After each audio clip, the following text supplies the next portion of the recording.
अस्सलाम वालेकुम नाजरीन, आप देख रहे हैं प्रोग्राम रियासत और अवाम और मैं हूं मारिया जदू। नाजरीन, इस्लामाबाद हाई कोर्ट के चीफ जस्टिस अतहर मिनुल्लाह ने आज ऑडियो और वीडियो लीक्स पर कमीशन बनाने की अहम दरख्वास्त के ऊपर समाअत की है, जिसमें अटॉर्नी जनरल खालिद जावेद खान साहब मुआवनत के तौर पर पेश हुए हैं और चीफ जस्टिस ने इस मौके पर अटॉर्नी जनरल से इस्तफसार भी किया है कि यह बताया जाए कि अदालत किसको तहकीकात करवाने की हिदायत दे और इसके साथ साथ अटॉर्नी जनरल ने अपने दलाइल भी मुकम्मल किए हैं और अटॉर्नी जनरल ने दरखास्त पर कई सवालात भी उठाए हैं। आज की प्रोसीडिंग बेसिकली क्या रही है, क्या हुआ है, उस पर प्रोग्राम में बात करेंगे। नाज़रीन, बात करेंगे साबिक चीफ जस्टिस आकिब निसार करीबी जराए से होने वाली तहलका खेज गुफ्तगू मीडिया की जीनत बन चुकी है।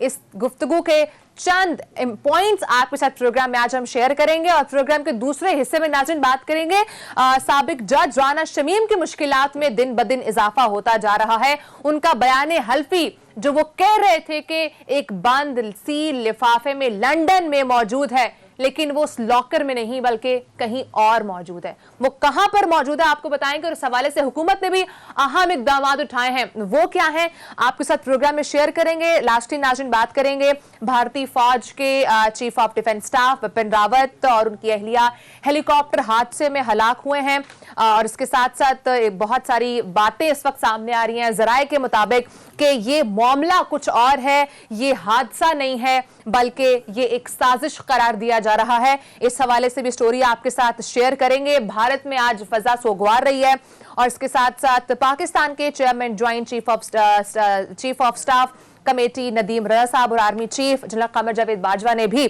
इस पर इजहार अफसोस किया है। इस पर बात करेंगे। मेरे साथ स्टूडियो में मौजूद हैं सहाफी तज्जियाकार सिद्दीक जज, सहाफी तज्जियाकार अदील वड़ाइट। सिद्दीक, प्रोग्राम का आगाज आपसे करूंगी। सबसे पहले तो ये बताएं कि आज ऑडियो और वीडियो लीक्स पर कमीशन बनाने की अहम दरखास्त पर समाअत हुई है। आज इस्लामाबाद हाई कोर्ट में बेसिकली क्या प्रोसीडिंग रही है? देखिए मारिया, मैं वही बात करूंगा जो आज अटॉर्नी जनरल पाकिस्तान खालिद जावेद खान साहब ने कही। ये इल्जाम नहीं लगा रहे हम, बल्कि ये परसेप्शन की बात कर रहे हैं कि ये जो बैरिस्टर सलाहुद्दीन अहमद साहब ने दरखास्त दायर की, पिटीशन दायर की, इस पर राय ये है, अवामी तासुर ये है कि ये शरीफ खानदान की प्रॉक्सी के तौर पर यह दरखास्त दायर की गई है। उसकी वजह यह है कि इस दरखास्त में जिन इश्यूज को उठाया गया है वो तमाम वो इश्यूज हैं जिनका सिर्फ और सिर्फ फायदा शरीफ खानदान को होगा। ये वो तमाम चीजें हैं जिनके ऊपर शरीफ खानदान प्रोपेगेंडा करता है। ये तमाम वो चीजें हैं जो शरीफ खानदान अदलिया पर हमलों के लिए लेकर आया है। ये तमाम वो चीजें हैं जो अगर दुरुस्त हैं तो शरीफ खानदान को अदालतों में लेके जानी चाहिए थी, लेकिन शरीफ खानदान अदालतों में नहीं लेकर गया। और शरीफ खानदान की तारीख सबको पता है कि ये प्रॉक्सीज के जरिए अपनी लड़ाई लड़ते हैं, इदारों के खिलाफ लड़ते हैं। क्योंकि आप देखें, मुझे याद आ रहा है कि सुप्रीम कोर्ट ऑफ पाकिस्तान में जब किसानों के हवाले से केस चल रहा था और शरीफ खानदान की शुगर मिल्स का मामला था, तो वहां पे किसानों के नाम पे एक वकील आया और साकिब निसार साहब ने कहा था, बता दिया था कि कल उस वकील की किसके साथ कहां पे कितने बजे मुलाकात हुई थी, उसको किसने जो है वो फीस अदा की थी। फिर इसी तरह से और भी कई केसेस में। अब यहां पर देखें क्या हुआ है। यहां पर एक वकील साहब इस्लामाबाद कोर्ट में आते हैं और आकर कहते हैं कि ये चीजें, इन पे अदालती कमीशन बनना चाहिए और वो तमाम चीजें वो है जो शरीफ खानदान उठाता है। आज अटॉर्नी जनरल पाकिस्तान खालिद जावेद खान साहब ने जो दलाइल दिए, मैं समझता हूं कि काश के लाइव स्ट्रीमिंग होती और पूरी कौम देखती है कि आज कैसे उन्होंने जो एक तासुर है कि शरीफ खानदान की प्रॉक्सी के तौर पर जो वकील आए उनको किस तरह से एक्सपोज किया। दलाइल के साथ उन्होंने साबित किया कि इस दरखास्त का मकसद अदलिया को दबाव में लाने का वो जो एक सिलसिला है उसका तसलसल है। देखिए, अटॉर्नी जनरल पाकिस्तान ने सबसे पहला पॉइंट ये उठाया कि वकील साहब को अपनी नेकनियत ही साबित करनी होगी कि उनको क्या मतलब कि वो क्यों इस अदालत में आए हैं। फिर अटॉर्नी जनरल पाकिस्तान ने कहा कि ये वही मामला है, ये उसी तरह का मामला है जिस तरह का हमने देखा कि ये नेक नियत किस तरह से साबित की जा सकती है सिद्दीक? मैं आगे चल के आपको बताता हूं। ये जबरदस्त आपका सवाल है, किस बुनियाद पे उन्होंने कहा कि उनको नेक नियत साबित करनी चाहिए और क्यों लगा कि ये प्रॉक्सी है। क्योंकि शरीफ खानदान ने एक और काम भी तो किया ना कि आपके कुछ कुलीग्स मारिया और आपके कुछ सीनियर्स खवातीन एंकर्स भी, मेल एंकर्स भी 16 लोग चले गए थे इस्लामाबाद हाई कोर्ट में कि नवाज शरीफ की तकरीर जो है वो दिखाने की इजाजत दी जाए। इसका हवाला दिया अटॉर्नी जनरल ने। उन्होंने कहा कि उसी तरह का एक मामला लगता है। फिर उन्होंने कहा कि इसका पैराग्राफ नंबर 5 बहुत इंपॉर्टेंट है इस पिटीशन का, क्योंकि कहा गया कि अदलिया की साख मुतासिर हुई है। लेकिन पहला वाकया क्या कोट किया गया कि 2017 में वो जो एक व्हाट्सएप कॉल का सुप्रीम कोर्ट पर इल्जाम लगाया गया था कि जेआईटी बनाने के लिए और फिर इस तरह के मामला वहां से शुरू किया गया है। तो अटॉर्नी जनरल ने कहा कि पाकिस्तान की अदलिया की साख 2017 में तो मुतासिर नहीं हुई। अगर बात करनी है फिर शुरू करें वहां से। भुट्टो को फांसी कैसे दी गई थी, जिन ग्राउंड के ऊपर नवाज शरीफ की हुकूमत को बहाल किया गया उन्हीं ग्राउंड के ऊपर बेनजीर की हुकूमत को नहीं बहाल किया गया। उन्होंने कहा अगर बात करनी है तो फिर वहां से बात शुरू करें कि किस तरह से जो है वो अदालत के जजेस को फोन कॉल्स की जाती थी।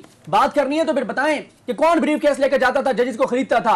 अगर बात शुरू करनी है फिर वहां से शुरू करें कि कैसे सुप्रीम कोर्ट ऑफ पाकिस्तान पर हमला किया गया था। उन्होंने कहा कि एक वजीर आजम जो है उसको तो फांसी चढ़ा दिया गया, भुट्टो की तरफ, भुट्टो साहब की तरफ इशारा था। एक और वजीर आजम उसके साथ डील करके उसको जलावतन कर दिया जाता है, उसको बाहर भेज दिया जाता है। तो उन्होंने कहा इस पर फिर बात होनी चाहिए। उन्होंने कहा फिर बात होगी तो फिर बात यह भी होगी कि चीफ जस्टिस जाद अली शाह को हटाने के लिए पैसों के बड़े ब्रीफ केस एक जगह से दूसरी जगह कौन लेकर गया था, वकला तहरीक क्यों शुरू हुई थी। उन्होंने कहा कि अगर फिर बात ये इन्होंने अपनी नेकनियत साबित सामने इतना वैसे एग्रेसिव स्टाइल होता नहीं है अटॉर्नी जनरल साहब ने, तो आज इसका मतलब है कि भरपूर अंदाज में जिस आप जो बता रहे हैं वो मंजर भी बताइएगा। उस वक्त कोई साइलेंस थी जिस अंदाज में आप बात कर रहे हैं, क्योंकि अटॉर्नी जनरल का तो बड़ा धीमा मिजाज है। बिल्कुल आपने दुरुस्त कहा, लेकिन आज उनके जो दलाइल थे वो कंटेंट वाइज भी बेहतरीन थे, अंदाज भी जारिहाना था, बड़े कॉन्फिडेंस के साथ उन्होंने ये सारी बातें की हैं। और उन्होंने कहा कि अगर इन्होंने अपनी नेकनियत ही साबित करनी है वकील साहब ने तो फिर तमाम चीजों को ऐड करें। लेकिन यहां पर उन्होंने एक बड़ी जबरदस्त और कमाल बात की।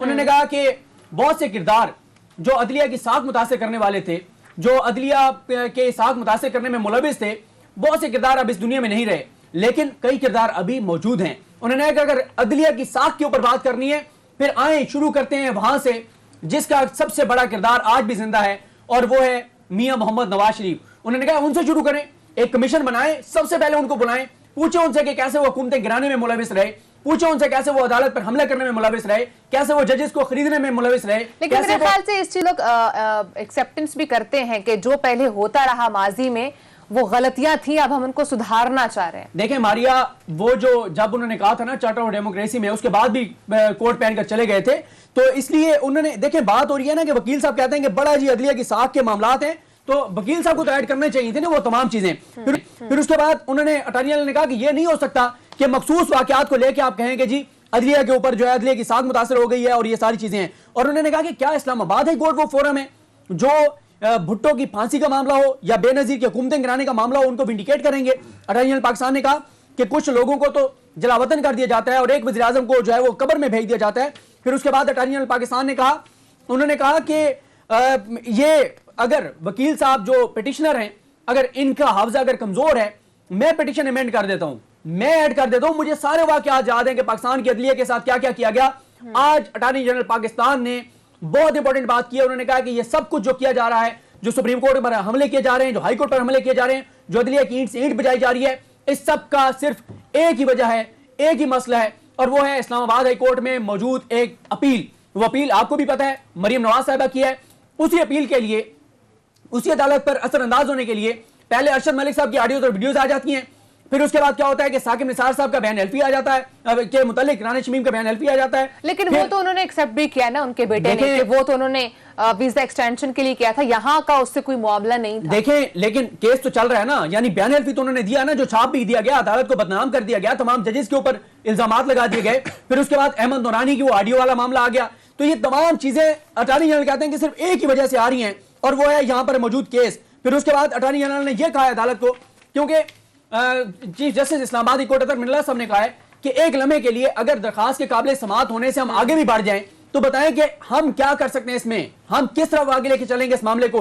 अटॉर्नी जनरल पाकिस्तान खालिद जावेद खान साहब ने कहा कि आप ये अगर पिटीशन अमेंड करके देते हैं, तरमीम करके देते हैं, तमाम चीजों को ऐड करते हैं, फिर आप ये मामला पार्लियामेंट को भेजेंगे, पार्लियामेंट इस पर बहस करेगी। पाकिस्तान में कोई मुकद्दस गाय नहीं है और सब पर बात होनी चाहिए, और पार्लियामेंट ही वो फोरम है। उन्होंने कहा कि पार्लियामेंट की बात कर रहा हूं, हुकूमत की बात नहीं कर रहा। पार्लियामेंट में हुकूमत भी मौजूद है, अपोजिशन भी मौजूद है, और अब पार्लियामेंट में बात होनी चाहिए, कोई जो है वो मुकद्दस गाय नहीं है। उसके बाद उन्होंने कहा कि आजकल ये ना ऑडियो और वीडियो लीक्स का सीजन चल रहा है, जिसको लेकर वो कहते हैं कि मेरे पास 4 वीडियोज हैं, दूसरे कहते हैं मेरे पास 5 वीडियोज हैं। उन्होंने कहा कि बहुत खतरनाक रास्ता है जिस पर चल रहे हैं हम।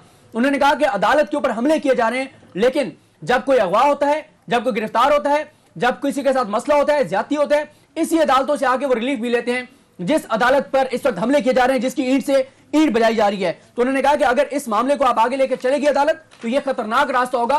सदीक साहब, अदालत के एक रिमार्क्स आए, आपकी बात की जो कता कलामी है इसकी मादरत, आप एक बड़ी वो पेस के साथ वो जब बयान कर रहे होते हैं दिल नहीं करता मुदाखलत करने का, लेकिन अदालत ने कहा कि जिन लोगों के केसेस हैं अगर वो कोई ऑडियो नहीं लाए तो हम क्यों करें इस पर कोई तहकीकात, इस तरह के कोई रिमार्क्स आए थे, ये क्या कॉन्टेक्स्ट था? केसी तो ऑनरशिप कोई ले नहीं रहा और इधर ये कमीशन बनाने की बातें कर रहे हैं। बिल्कुल आपने दुरुस्त कहा। अदालत ने इस हवाले से 3 बातें की हैं। पहला यह कि इस अदालत का दायरा इख्तियार क्या है, ये अदालत किसको डायरेक्ट करे, किसको हुक्म जारी करे, आप किसके बारे में हमारे से हुक्मनामा चाहते हैं, हम किसको हुक्म करें कि कमीशन बनाया जाए। दूसरी बात उन्होंने कहा कि जो इससे मुतासरा हैं, जिनको ये मामला अदालतों में लेके आने चाहिए, वो तो लेके नहीं आ रहे। और अदील वड़ाई साहब, कल हमने यहीं बैठ के प्रोग्राम किया था, इस वक्त 36 घंटे गुजर चुके हैं चीफ जस्टिस अतर मिनल्ला साहब के उस ऑफर को, उस चैलेंज को कि आए, अगर आपके पास इस्लामाबादी कोर्ट जजेस के मुतालिक कोई चीज है तो आए, आप वो साबित तो करें। कहते हैं ना, वो तो हर कोई ये कहता है कि अगर वो सही ऑडियोज या वीडियोस होती तो वो जरूर लेकर जाते, लेकिन यही वो बात कैसे लेकर जाएं? मारिया, यही पे मैं आपको रोकूंगा। यही बात बिल्कुल अतर मिनल्ला साहब ने की जो आपने कही है। उन्होंने कहा कि बात यह है कि आप कह रहे हैं ऑडियोज वीडियोस के ऊपर कमीशन बना दें, उनकी क्रेडिबिलिटी क्या है उन ऑडियोज और वीडियोस की। और उन्होंने कहा, उन्होंने आज प्रिंट लिए हुए थे अतर मिनल्ला साहब ने, वो प्रिंट थे, आपको पता है कि अतर मिनल्ला साहब और मंसूर अली शाह साहब के खिलाफ एक घटिया किस्म की कंपेन की गई सोशल मीडिया पर कि ये 2 जजेस जो हैं, ये अतर मिनल्ला साहब हैं, साथ नून लीग के यूके के अहदेदार हैं और इनको वहां फ्लैट्स मिले हैं और इसलिए अतर मिनल्ला साहब फैसले करते हैं। उन्होंने कहा, मुझे बताएं ये क्या नून लीग के अहदेदार हैं?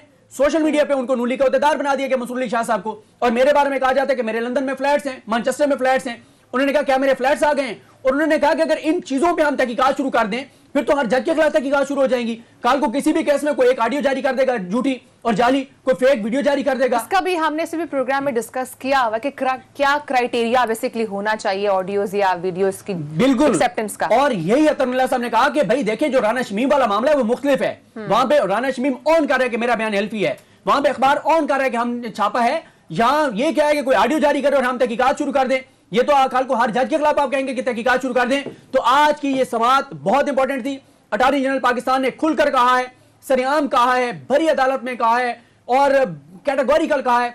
उन्होंने कहा है कि अगर बात करनी है कसाब की, फिर शुरू करें उन किरदारों से जो पाकिस्तान में इस वक्त, जो पाकिस्तान में तो नहीं लेकिन जो जिंदा हैं, इसके लिए आए मियां साहब। वहां से उन्होंने कहा शुरू करें वो किरदार जिन्होंने ये खेल शुरू किया था। हमारे भी आएंगे, वो भी फिर अपने हिस्से का सच बोलेंगे, लेकिन शुरू उन किरदारों से करें जो कि इस सारे मामले में इस खेल को शुरू करने वाले हैं। यहाँ पर अदील, मेन क्वेश्चन तो वही है कि जो वीडियोस या ऑडियोज लीक करने वाले हैं, जब वही उनको अदालती फॉरम पे नहीं लेकर आएंगे तो अदालत खुद किस तरह से उनको ला सकती है और उस हवाले से कोई तहकीकात कर सकती है, इन्वेस्टिगेट कर सकती है उनको, या उनको किस तरह से केसेस में यूज किया जा सकता है?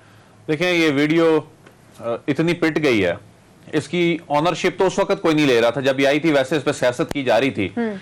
लेकिन अब जो लोग इस पे सियासत कर रहे हैं वो भी पीछे हट गए हैं। अब ये जो दरख्वास्त गुजार साहब हैं, ये जो लेकर गए हैं, इन्हें भी मालूम है कि ये वीडियो कैसे बनाई गई है, ये ऑडियो कैसे बनाई गई है। इसमें पूरी कौम जानती है, जो इसमें जोल है वो तो चंद घंटों में ही, यानी सबसे जल्दी कोई ड्रामा जो पिटा था वो ये पिटा था। लेकिन ये जो प्रॉक्सी वाला मामला आज अदालत में जेर बहस आया, अटॉर्नी जनरल साहब ने ये बहुत ही अहम पॉइंट रेज किया है कि इस तरीके से ये केसेस दायर करके ये प्रॉक्सी का किरदार लोग अदा करते हैं। मैं समझता हूं कि आज वफाक पाकिस्तान के नुमाइंदे के तौर पे अटॉर्नी जनरल ने इस केस में बड़ा वाज़े मौक़िफ़ अपना कर आज इस केस को ना सिर्फ इस मामले में अपना जो डिफेंस लिया है, क्योंकि इसमें अटैक किस पे किया जा रहा है, इसमें एक जो लेजिटिमेट गवर्नमेंट है उस पे इल्जाम यह लगाया जा रहा है कि ये शायद जी उस वक्त के चीफ जस्टिस की मिली भगत से ये उनकी हुकूमत गिरा के इनकी हुकूमत लाई गई। ये तो पूरे आपके सिस्टम पे हमला किया गया ना, ये सिर्फ अदलिया पर हमला नहीं था, ये आपके पूरे निजाम पर हमला था। और वो अलग बात है कि ये ऑडियो बेनकाब हो गई। आज साकिब निसार साहब ने भी, वैसे एक बड़े सीनियर सहाफी हैं नईम अशरफ साहब, उनसे बड़ी अहम बातें की हैं, उनके जो जराए उनसे उनकी बातें हुई हैं, लेकिन साकिब निसार साहब अब कॉन्फिडेंट नजर आते हैं। आज जो उनकी चीजें सामने आई हैं, उनका जो कॉन्फिडेंस इसलिए ही बता रहा है कि देखें, जब पहले दिन ये ऑडियो आई ना तो शायद वो भी इसलिए घबरा गए कि ये क्या है, आवाज तो जाहिर है उन्हीं की थी, लेकिन जब आपने इतना अरसा चीफ जस्टिस के आप मसनद पर बैठे रहे और ये उनकी मुख्तलिफ आवाजें जोड़कर और मुख्तलिफ जुमले नहीं अल्फाज जोड़कर ये जो ऑडियो बनाई गई, तो वो पहले दिन परेशानी नजर आ रही थी, लेकिन उसके बाद फिर इनके ब्लंडर्स एक एक करके सामने आते रहे, ये सारा मामला पिट गया। अब इस मामले पे ये जो कमीशन बनाना चाह रहे हैं, कमीशन से हासिल क्या करना चाहते हैं? इन्हें पता है इस ऑडियो में से निकलना कुछ नहीं है। लेकिन जब कमीशन बनेगा, रोज मीडिया की हेडलाइंस बनेगी, रोज कोई ना कोई तमाशा लगेगा। अगर ये मामला अदालत में चलता रहता है, किसी ना किसी तरीके से ये हेडलाइंस में रहेगा, किसी ना किसी तरीके से साकिब निसार का नाम आएगा, किसी ना किसी तरीके से ऑडियो और वीडियो के अल्फाज आएंगे। उससे क्या होगा कि फिर कोई पॉलिटिशियन उठ के कोई ना कोई उस पर कमेंट करेगा, तो इनका जो मामला है, सियासी मामला जो है, ये चलता रहेगा, ये माल बिकता रहेगा। असल यानी जिस तरह से सिद्दीक ने पहले कहा था कि 2023 के इंतखाबात मोस्ट प्रोबेबली इन्हीं ऑडियोज वीडियोस को लेकर जाया जा सकता है और उस पर खेला जा सकता है। एक चीज जो मैं इसमें ऐड करना चाहूंगा सदीक साहब, जो परसों जो कायमा कमेटी का इजलास हुआ, उसमें भी एग्जैक्टली यही बातें हुई कि फिर वो पुराने बयान हल्फी, उनके भी तहकीकात होनी चाहिए, फिर असगर खान केस वाले बयान हल्फी की भी फिर तहकीकात होनी चाहिए। जो अली नवाज अवान थे, उन्होंने जब ये जावेद लतीफ साहब ने ये मामला उठाया ना, एजेंडे का हिस्सा बनाया, उसमें फिर जब उन्होंने कहा कि फिर तो वो पुराने बयान हल्फी भी आने चाहिए कि किसने रकम लेके हुकूमतों के खिलाफ साजिश की, तो फिर जावेद लतीफ साहब ये कहने पर मजबूर हुए, जी बिल्कुल होनी चाहिए, नवाज शरीफ के खिलाफ भी ये तहकीकात होनी चाहिए, जो पास्ट में भी इन्वॉल्व, जिन्होंने पैसे दिए उनके खिलाफ भी होनी चाहिए और जिन्होंने लिए उनके खिलाफ भी होनी चाहिए। फिर उन्होंने कहा कि वो मलिक कयूम की फोन कॉल वाली भी फिर तहकीकात होनी चाहिए। जावेद लतीफ साहब के पास कोई ऑप्शन नहीं था ये कहने के सिवा के जी बिल्कुल होनी चाहिए।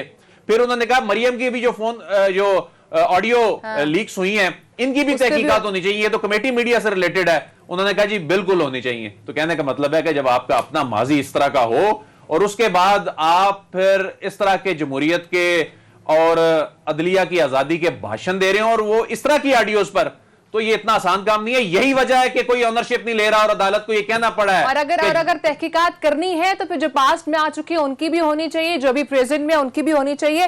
नाज़रीन, ब्रेक का टाइम है, ब्रेक के बाद हम करेंगे किस तरह से साबिक जज राना शमीम की मुश्किलात में इजाफा होता जा रहा है और जिस हलफनामे का वो कह रहे हैं कि वो तो लंदन में मौजूद है, वो तो सील पैक है, वो कहां पर है, लंदन में है या कहीं और है, उस पर ब्रेक के बाद बात करेंगे। साथ रहेगा।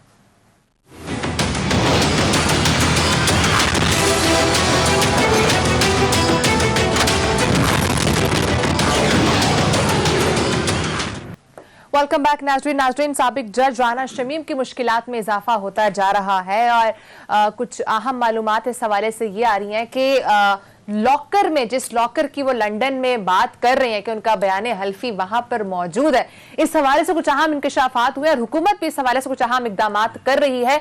अदील, क्या स्टोरी है, ये बयान हल्फी है कहां पर, ये वाकई में इंसार अब्बासी साहब के पास गया है या ये लॉकर में ही मौजूद है अभी तक? अच्छा, अंसार अब्बासी साहब के पास जो आया है बयान हल्फी, वो आया है कॉपी की सूरत में, वही है नकल।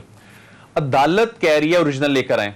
अब सवाल ये है कि जब कल अदालत ने ये कह दिया कि जब कल अदालत में उन्होंने अपना जवाब में ये राना शमीम साहब ने कह दिया कि ये बयान हल्फी के कंटेंट्स मेरे ही हैं, मैं इनका इतराफ करता हूं, इनकी तस्दीक करता हूं, तो लेकिन वो ये कहते हैं कि मैंने नहीं दिया। अच्छा, अब सवाल ये जहन में आता है, फिर अदालत ये क्यों कह रही है जब आपने कंटेंट्स तस्लीम कर लिए हैं तो फिर क्यों कहा जा रहा है ओरिजिनल ले आए? असल में देखें, जो कानूनी मामलात कॉपी भी अगर इंसार अब्बासी साहब तक पहुंची है तो ओरिजिनल की कॉपी हुई होगी ना। देखें, ओरिजिनल आया, ओरिजिनल चला गया। कहां चला गया? आपके प्रोग्राम में ही बताया गया 17 नवंबर को। बिल्कुल। 19 नवंबर लास्ट डेट थी जो नवाज शरीफ साहब की वीजा एक्सटेंशन की दरख्वास्त मुस्तरद होने के मामले पर जो अपील थी, उसमें उन्होंने दस्तावेजात जमा करानी थी और उस दस्तावेजात में उन्होंने एस्टैब्लिश क्या करना था कि बरतानिया में रहना उनका नागुज़ीर है। पाकिस्तान में उन्होंने ये हालात एस्टैब्लिश किए, देखें जी वहां मेरे केसेस चल रहे हैं और वहां तो मुझे विक्टिमाइज किया जा रहा है। अब हुआ ये कि ये डॉक्यूमेंट जो उनके अपने साहबजादे ने भी, राना शमीम साहब के साहबजादे ने भी ये कहा कि ये तो वहां पर इमिग्रेशन और असाइलम वाले मामलात के लिए हमने इस्तेमाल करना था, वहां भी इस्तेमाल हो सकता है। अब उन्होंने 2-3 जगह पर इसकी तस्दीक की। अब मामला यह है कि जी ओरिजिनल क्यों चाहिए? ओरिजिनल बयान हल्फी जो है, राना शमीम साहब इसमें फंस गए हैं। राना शमीम साहब, क्योंकि अदालत शायद ये समझती है कि बयान हल्फी वैसे ही नहीं होता, लॉकर में रखने के लिए नहीं होता। यही अतर मिनुल्लाह साहब के का सवाल भी था, ये किसी मकसद के लिए था। अब जिस मकसद के लिए था वहां ये दे दिया गया, वहां अदालतों में, वहां के फोरम्स में कॉपी नहीं दी जाती, ओरिजिनल दिया जाता है और वहां का नोटरी पब्लिक ही होता है। अब यह सवाल भी कानूनी माहिरीन के ज़हन में आता है कि आप ये कहना चाह रहे हैं, जो अभी तक आप गुफ्तगू से मैंने अखज़ किया है कि जो ओरिजिनल डॉक्यूमेंट है वो उन्होंने वीजा एक्सटेंशन वाले मामले में सबमिट करा दिया, इसलिए अब उनके पास कुछ डॉक्यूमेंट नहीं है। अब देखें इसमें हो क्या रहा है। इसमें राना शमीम साहब अदालत में तहरीरी तौर पे ये कह चुके हैं कि वो है लॉकर में, वो है मेरे पोते के पास। ठीक है, अब अगर पोते के पास है, लॉकर में है, फिर तो इस बात पे आ जाना चाहिए था। जब आपने कंटेंट तस्लीम कर लिए तो फिर तो ये अदालत के सामने लाने में कोई मसला ही नहीं था। ठीक है जी, अभी लाने में मसला था जो परसों समाअत हुई है या जो कल समाअत हुई है, लेकिन आप पीर तक भी कह रहे हैं जी नहीं आ सकता, ऐसा क्या मसला है? रीजन ये है कि अभी तक की जो चीजें सामने आ रही हैं कि वो बयान अल्फी शायद इनके पास है ही नहीं है, वो दे चुके हैं। अब अगर ये कहते हैं कि वो हमने वहां जमा करा दिया हुआ है, तो फिर एक तो इससे शरीफ खानदान के नैरेटिव को बहुत बड़ा दचका लगेगा। ये चीज ऑफिशियली सामने आ जाएगी कि उन्होंने वहां अपना स्टे बढ़ाने के लिए एक बयान हल्फी बनवाया और उसको इस मकसद के लिए इस्तेमाल किया। और एक और चीज भी क्लियर हो जाएगी कि इस साल में नवाज शरीफ साहब एटलीस्ट नहीं आ रहे। देखें जी, फिर तो वी सदीक जान साहब ने ये दावा किया हुआ है कि नवाज शरीफ वापस नहीं आएंगे।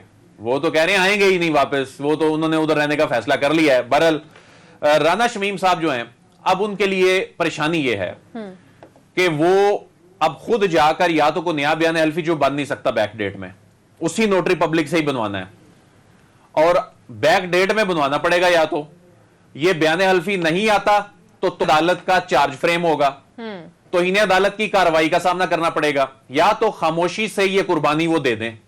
वो फिर जिनके लिए उन्होंने पहली कुर्बानी ये दी है बयान हल्फी वाली, और ये चार्ज फ्रेम होने जा रहा है, अगर हो जाता है फिर उसके बाद या तो बोलें जी ठीक है मुझे मियां नवाज शरीफ के लिए सजा भी मंजूर है, या उनको बयान हल्फी लाना पड़ेगा।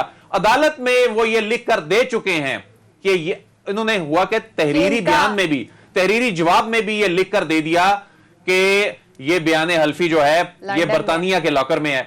वर्बली एक और बात होती है। अब अदालत से गलत बयानी करने का भी मार्जिन नहीं है उनके पास, करेंगे तो फंस जाएंगे, उसकी एक अलग है, उसके लीगल कॉन्सिक्वेंसेस है। आज हुकूमत ने भी एक छक्का लगा दिया। आज जो वजारत दाखिला है उसने ये बताया है कि इन्हें नो फ्लाई लिस्ट में डाल दिया गया है। अब ईसीएल का प्रोसेस जाहिर है एक मैकेनिज्म है, पूरा एक प्रोसेस है, उसके लिए टाइम लगता है। राना शमीम साहब जो हैं इस बात के खदशात थे, कल भी प्रोग्राम में वो खरल साहब ने बताया कि ये बाहर जा सकते हैं। तो नो फ्लाई लिस्ट में जाने से कम ये है कि जब तक ईसीएल में नाम नहीं आता तो ये बाहर नहीं जा सकेंगे। अब इनका बाहर ना जाना अगर तो इसी अंदाज में बयान हल्फी बरतानिया की उस अदालत में या उस फोरम में पड़ा हुआ है, तो फिर तो ये हाथ पांव मारेंगे कोई और बयान हल्फी तैयार करने का। लेकिन अब ये जब बाहर ही नहीं जा सकेंगे तो अब ये बुरी तरह फंस गए हैं। और जिस हुआ ये कि ये बयान हल्फी, तो कोई अदर वे नहीं लग रहा आपको यहां से इस तमाम इशू से निकलने का? देखें इसमें ना एक ब्लंडर ये हो गया है कि खामोशी से ये उसको उसी इमिग्रेशन वाले चक्कर के लिए इस्तेमाल करते, उसी अपील वाले चक्कर के लिए इस्तेमाल करते, किसी को पता भी नहीं चलना था। इन्होंने एक तीर से दो शिकार करने की कोशिश की। इन्होंने कहा चले तो लगे हाथों, मरियम साहबा वाला केस चल रहा है उसमें भी ये मामला चला देते हैं। अब मरियम साहबा, अच्छा इसमें एक और बात भी है कि राना शमीम साहब का बयान हल्फी सहाफी के पास आया कैसे? अंसार बासी साहब ये नहीं कहते, अंसार बासी साहब ये कहते हैं कि मेरे पास ये सबूत है कि इन्होंने इसको कहा कि वाकई ये कंटेंट्स की मैं तस्दीक करता हूं, लेकिन वो ये नहीं कहते कि ये दिया इन्होंने। वो दिया फिर किसने? ये पहले तो वो ये भी नहीं मान रहे थे कि ये वही है। हाँ, अब ये इन्होंने उनके कंटेंट्स तस्लीम कर लिए। कंटेंट्स तस्लीम करके भी वो फंस गए। अगर ये तहरीरी तौर पे कंटेंट्स तस्लीम ना करते और अदालत में भी कंटेंट्स तस्लीम ना करते, फिर भी उनके पास कोई मार्जिन होता जी ये मेरा है ही नहीं है। अब उनको उसी डेट का, उन्हीं कंटेंट्स वाला, उसी नोटरी पब्लिक का नोटराइज हुआ बयान हल्फी लाकर देना है। बाहर अब वो जा नहीं सकते, उनकी मुश्किलात में इजाफा हो गया और हुकूमत ने भी आज बड़ा छक्का लगा दिया इस पर। ठीक है नाजरीन, टाइम है ब्रेक के बाद नाजरीन हम बात करेंगे भारतीय फौज के chief of defence staff Vipin Rawat की मौत का एक मुअम्मा बन चुका है। कुछ लोग ये कह रहे हैं, खबरें ऐसे सामने आ रही है कि ये हादसा नहीं है, ये साजिश के तौर पर ये सब कुछ हुआ है। ये कैसे हुआ है, अहम इंकशाफात ब्रेक के बाद आपके सामने रिवील करेंगे, साथ रहिएगा।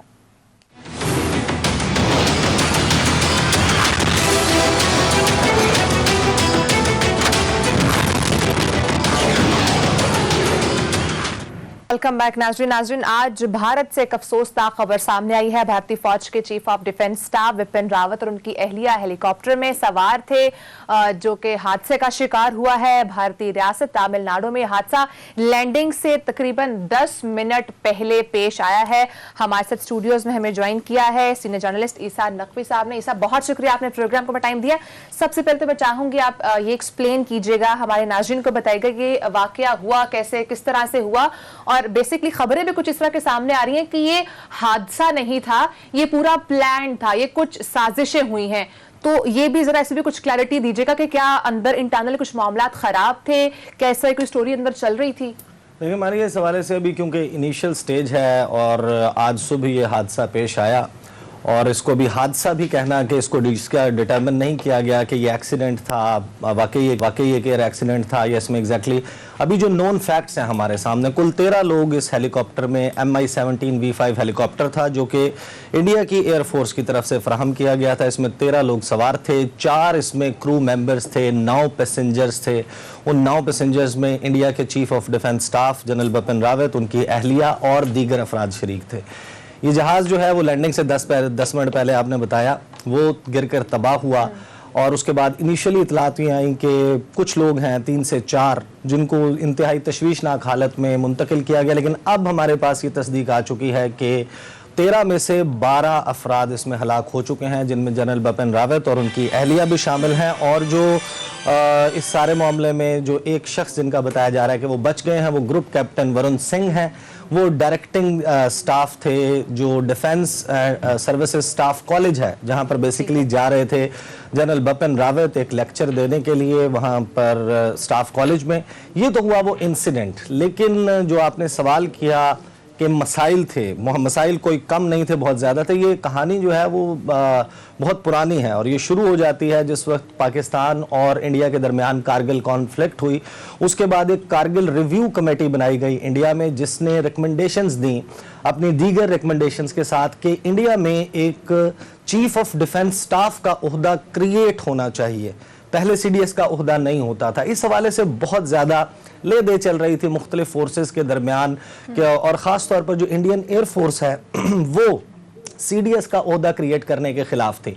अब जब CDS का ओहदा 2019 में फाइनली बहुत ज़्यादा बहस मुबाहिसे के बाद क्रिएट हुआ तो जनरल बिपिन रावत ये 26वें आर्मी चीफ थे।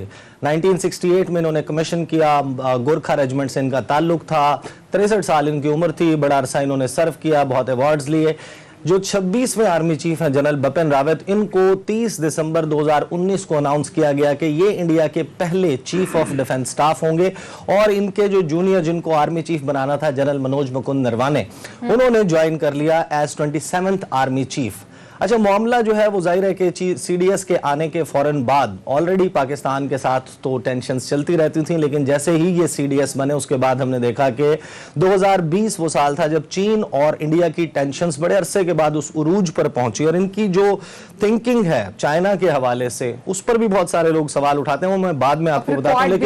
लेकिन जब ये सारा मामला था जिसमें जब चाइना के साथ गलवान वाला इंसिडेंट हुआ and afterwards general Bipin Rawat और जो इंडिया की टॉप मिलिट्री एस्टैब्लिशमेंट है उन्होंने कहा कि हम PLA की यानी कि people's liberation army of China की तर्ज पर थिएटर कमांड्स बनाएंगे, इंटीग्रेटेड थिएटर कमांड्स अपने तौर पर वो ऑपरेट करेंगी। वेस्टर्न थिएटर कमांड पाकिस्तान को संभालेगी, नॉर्दर्न थिएटर कमांड बनाई जाएगी जो कि चाइना को संभालेगी। इस सारे मामले पे इंटरनली तो बहुत ज्यादा रिजेंटमेंट और मसला चल रहा था क्योंकि इंडियन एयरफोर्स को लगता था कि इनके जो मीगर रिसोर्सेज हैं वो डिस्ट्रीब्यूट होंगे, western theatre command, northern theatre command, तो फिर ओवरऑल जो एयर डिफेंस है इंडिया का, जो नेशनल एयर डिफेंस है, उसके लिए उनके पास रिसोर्सेज क्या बचेंगे और किसके तहत वो काम करेंगे। ये मामला क्लोज डोर था, लेकिन हमने जुलाई के महीने में साल 2021 देखा कि CDS Bipin Rawat out of blue एकदम मीडिया के सवालों के जवाब दे रहे थे और उन्होंने एक स्टेटमेंट दिया जिस स्टेटमेंट पे बाकायदा एक जंग शुरू हो गई इंडिया के सिक्योरिटी एस्टैब्लिशमेंट के दरमियान। CDS बिपिन रावत ने उस वक्त कहा कि जो एयरफोर्स है, इंडिया की एयरफोर्स, वो एक स्पोर्टिंग आर्म है, यानी कि उसके इन इट सेल्फ एक फोर्स होने से ही डिनाई कर दिया। उन्होंने कहा कि जिस तरीके से आर्मी को इंजीनियरिंग कोर के लोग सपोर्ट फराहम करते हैं, आर्टिलरी को सपोर्ट फराहम करते हैं, इसी तरीके से जब हम ऑपरेट कर रहे होते हैं, इंडियन आर्मी ऑपरेट कर रही होती है, तो इंडियन एयरफोर्स भी बिल्कुल एक सपोर्टिंग आर्म है। अच्छा, इस बात पर आग लग गई उस वक्त जो इंडिया के एयर चीफ थे RKS भदौरिया, ये बहुत रेयर होता है, वो मीडिया के सामने इस सारे मामले पर खुलकर आ गए। उन्होंने तनकीद की, उन्होंने कहा कि इंडियन एयरफोर्स इन इटसेल्फ एक फोर्स है, इंडिपेंडेंटली ऑपरेट। ये झूठ भी बहुत बोलते हैं ना, आपने देखा कि जो अभिनंदन वाला मामला हुआ उसमें किस तरीके से क्या कुछ क्या कि जी ईसा नकवी साहब ये बताएं कि जो भारत को मार पड़ी पाकिस्तान से भी, चीन से भी, और तो और जो दीगर हमसाया रियासतें थीं उन्होंने भी आंखें दिखाई। नेपाल और मालदीव जो हैं उन्होंने भी बहुत सारे मामलात में रिजेंटमेंट शो की ताल्लुकात के हवाले से। ये उनका ही दौर था और ये इन्हीं के अदवार में ही अफगानिस्तान से जो झूठी रिपोर्ट अमेरिका को जाती थी, उन्होंने अमेरिका को भी रुसवा करवाया अफगानिस्तान में। अब ये मोदी का एजेंडा आगे लेकर बढ़ रहे थे। बेसिकली तो ये गठजोड़ था, बेसिकली तो मोदी ने इन्हें ओबलाइज किया था। ये कितना बड़ा दचका है, ये नरेंद्र मोदी के उस एजेंडे को कितना बड़ा दचका है कि जो इन्होंने ये गठजोड़ करके जो प्लान बना के इस अंदाज में आगे चल रहे थे कि इनको मार भी पड़ रही थी, इनको जूतियां भी पड़ रही थी। इस पे बात करें। अच्छा, ये मैं जस्ट लेट मी फिनिश, मैं 2 लाइंस में पहली बात फिनिश कर लूं। तो RKS भदौरिया ने ओपनली आके, जो इंडियन एयर चीफ थे और उसके बाद जिन्होंने अब टेक ओवर किया है विवेक राम चौधरी, VR चौधरी, इन दोनों ने ओपनली जनरल बिपिन रावत को क्रिटिसाइज किया। इंडिया के जो रैंक्स एंड फाइल्स, जो उनके मिलिट्री के एयर रिटायर्ड ऑफिसर्स हैं, सर्विंग ऑफिसर्स हैं, वो खुलकर तनकीद करते हैं। इंडिया के जो डिफेंस एनालिस्ट हैं वो कहते हैं कि ये जो थिएटर कमांड्स बनाने का आइडिया है, ये इंडिया में अप्लाई करना बहुत मुश्किल है। इसमें बहुत ज्यादा डिबेट चल रही थी और एक रिजेंटमेंट मौजूद थी। तो जाहिर है कि जब इंडियन एयरफोर्स एक MI-17 हेलीकॉप्टर फ्राहम करती है CDS बिपिन रावत को फ्लाई करने के लिए, ये कैसे मुमकिन है कि आपका टॉप मिलिट्री लीडर वो एक मशीन पर उड़ने के लिए, यानी कि क्वेश्चन ये है कि whether it was fit to fly. यही एयरफोर्स जो है वो सिर्फ CDS बिपिन रावत नहीं, निर्वाणे जो उनके आर्मी चीफ हैं, जो उनके डिफेंस मिनिस्टर राजनाथ सिंह हैं, सुब्रमण्यम जयशंकर जो वज़ीर खारजा हैं, national security adviser Ajit Doval, और नरेंद्र मोदी को भी ट्रांसपोर्टेशन की, एयर ट्रांसपोर्टेशन की फैसिलिटी यही एयरफोर्स फराहम करती है। इन्होंने कैसे एक ऐसा हेलीकॉप्टर उनको दे दिया जो कि रास्ते में, जिस तरह उसकी फुटेज आ रही है कि आग लगी, गिरा, तबाह हो गया, ये किस तरीके से हो सकता है? तो ये तो वो सवालात मौजूद हैं। जहां तक आपकी बात है कि जाहिर है कि 15 सितंबर की बात है, वैसे तो 1 नवंबर को इन्होंने इस सारे मामले पर बिपिन रावत ने खुलकर उन्होंने कहा ये जो तनकीद कर रहे हैं, ये तनकीद बेजा है, जो थिएटर कमांड्स हैं यही हमारा फ्यूचर है, वगैरह वगैरह, ये स्टेटमेंट्स दे रहे थे। 15 सितंबर को इन्होंने एक क्लैश ऑफ सिविलाइजेशंस का शोशा छोड़ा था। इन्होंने कहा कि जो सिनिक सिविलाइजेशन यानी कि चाइनीज सिविलाइजेशन है, वो इस वक्त गैंग अप हो रही है इस्लामिक सिविलाइजेशन के साथ। उसमें उन्होंने मिसाल दी, अफगानिस्तान का नाम लिया, पाकिस्तान का नाम लिया, टर्की का नाम लिया और ईरान का नाम लिया। इन्होंने कहा कि ये मिलकर जो है, ये जो सिविलाइजेशन का क्लैश होने जा रहा है और ये मिलकर मुकाबला करेंगे इस मल्टीपोलर या बाइपोलर होती हुई वर्ल्ड में, जिसमें अमेरिका पहले पूरी दुनिया पे बिला शिरकत गैर हुक्मरानी कर रहा था। इस स्टेटमेंट से खुद को डिटैच किया, एलियनेट किया जयशंकर ने। 15 सितंबर के फौरन बाद उन्होंने चाइना को एक इंटरेक्शन में यकीन दिलाया कि हमारा कोई ताल्लुक नहीं है, ये जो CDS बात कर रहे हैं। तो जाहिर है कि जो इनकी गुफ्तगू थी, जो इनका तरीकाकार था, वो एक इंप्रेशन भी क्रिएट कर रहा था कि इंडिया के दोस्तों के बजाय दुश्मनों की तादाद में इजाफा हुआ है। उस माइंडसेट की वजह से, जिस माइंडसेट को लेकर नरेंद्र मोदी, उनके जो टॉप सिक्योरिटी एस्टैब्लिशमेंट के लोग हैं, जिसमें अजीत डोवल शामिल हैं, जिसमें भी जनरल बिपिन रावत थे, निर्वाणे थे, इनके करमबीर सिंह जो इनके अभी रिसेंटली नेवल चीफ थे, इसी तरीके से विवेक राम चौधरी हों, ये लोग जिस सिस्टम को लेकर आगे चलना चाह रहे हैं, उससे इंडिया की दोस्तों के बजाय इंडिया की दुश्मनियां पैदा हो रही हैं। तो ये इंटरनली बहुत ज्यादा मसाइल थे इंडिया की आर्मी में, इनकी फोर्सेस के दरमियान झगड़े, और फिर उसमें ये इंसिडेंट हो जाना। इसकी तहकीकात जाहिर है बहुत सारे जावियों से होंगी। इसका एक पाकिस्तानी एंगल है, एक चाइनीज, एक रशियन, एक अमेरिकन। सब ये बताएं कि राजीव गांधी पर भी खुदकुश हमला तमिलनाडु में वहां होता है, वहां पर बड़ी तहरीकें भी चल रही हैं, वहां पर बहुत सारे वो लोग हैं जिनके हकूक जो हैं वो सल्ब करने के खिलाफ वहां से रिजेंटमेंट है, रिएक्शन है, और उस जगह पर ये जो है वाकया होना, इसको आप किस तरह देखते हैं? वहां की जो सूरत हाल है उस स्टेट में, इसको आप किस तरह रिलेट करते हैं? अच्छा, इस सारे मामले में देखें, ये सदर्न स्टेट है तमिलनाडु की, क्लोज है श्रीलंका से, और इसका एक डिफरेंट वो है जो जनरल बिपिन रावत के अगर आप करियर को देखें, जो नॉर्थ ईस्टर्न स्टेट्स हैं, जो जिनको सेवन सिस्टर स्टेट्स कहा जाता है, इनके हवाले से जो सबसे ज्यादा बात की जाती है कि जनरल बिपिन रावत जो हैं उन्होंने काउंटर इंसर्जेंसी ऑपरेशंस किए, और जो आज़ादी की तहरीकें चल रही थी, नागालैंड हो, ये दीगर इलाके, ये जो नॉर्थ ईस्टर्न स्टेट्स हैं, जो चिकन्स नेक के बाद एक बड़ी छोटी सी एक कॉरिडोर है वो मिलाती है, वहां पर मसाइल को हल करने में बिपिन रावत ने बहुत मदद दी। तो इनके जो ट्रैक रिकॉर्ड है ये विद इन इंडिया जो फॉल्ट लाइंस मौजूद हैं, आज़ादी की तहरीकें हैं, रियासतें खुश नहीं हैं, जिन मैंने सेवन सिस्टर स्टेट्स की बात की, इसी तरीके से तमिलनाडु समेत जो मुख्तलिफ जगह है वहां पर रेबल्स मौजूद हैं। अब किसानों का मामला है, वहां पर सिखों को 700 सिख इन्होंने मार दिए। तो जो डिविजन्स हैं विद इन इंडिया, वो फॉल्ट लाइंस बहुत ज्यादा हैं।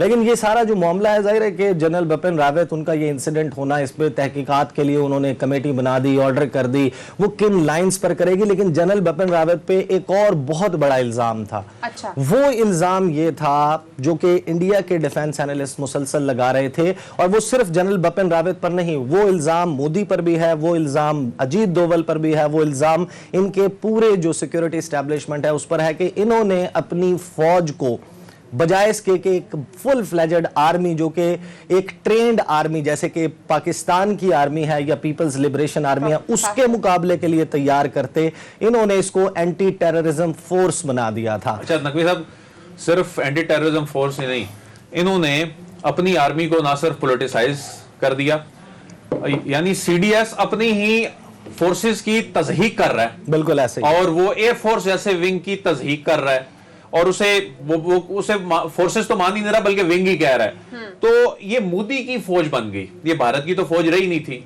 उसके बाद एक मुल्क जो है वो किस तरह सरवाइव कर सकता है इस अंदाज में? और इस तरह का फैसला इन्होंने जो लिया कि एक ऐसे शख्स को सीडीएस बनाया जो कि अपनी फोर्सेस की तजहीक कर रहा है, उनकी तजलील कर रहा है, और मुल्क को भी सुबकी का सामना करना पड़ रहा है। टाइम खत्म होने से पहले बस जस्ट वन कमेंट मैं आपको सिर्फ ये बता दूं कि मामला सिर्फ यहां पर नहीं है। जनरल बिपिन रावत वो शख्स है जो बिलियंस ऑफ डॉलर्स, इंडिया दुनिया में दूसरा बड़ा परचेजर है आर्म्स का, दूसरा बड़ा इंपोर्टर है आर्म्स का, बिलियंस ऑफ डॉलर्स, S-400 हो, सबमरीन्स हो, इस सारे मामले को स्पेयर हेड करने वाला वो शख्स था।